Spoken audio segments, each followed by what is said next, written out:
A government shutdown is triggering a wave of political and economic tensions in Washington. In an exclusive interview with One America News, President Trump spoke about possible federal worker firings, permanent project cuts, and even direct cash payments to Americans, all as part of his administration's handling of tariffs and rising national debt. The government partially shut down on Wednesday after lawmakers failed to reach a funding agreement. If betting market is anything to go by, then the U.S. government shutdown is expected to last 13 days, making it the fifth longest in history. And that is according to predictions market platform Kalashi. Lawmakers remain deadlocked as only essential services are operating currently. Trump also pointed to the ballooning federal debt, which now stands at $37.64 trillion, up from $36 trillion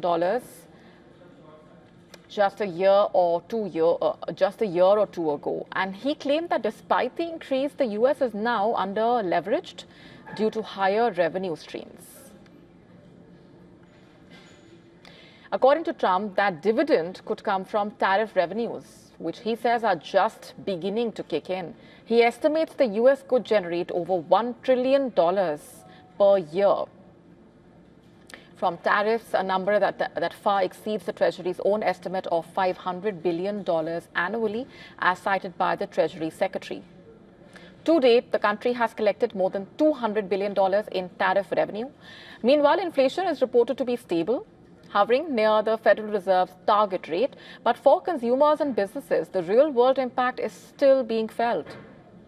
Trump says Democrats are standing in the way of reforms that would crack down on fraud, waste, and abuse in federal programs. Well, I mean, they're political people. One of the other things is fraud, waste, and abuse. They don't want to have anybody. I mean, the whole thing is crazy.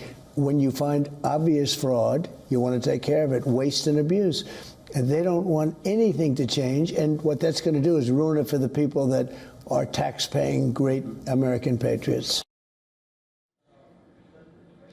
And while political battles dominate headlines, the latest economic data showing some stability in the labor market. The Chicago Fed saying the U.S. unemployment rate remains at 4.3%, unchanged from the previous month, even as tariff revenues and inflation rates play an increasingly complex role in the economy. To stay up to speed with the latest news, download the WION app and subscribe to our YouTube channel.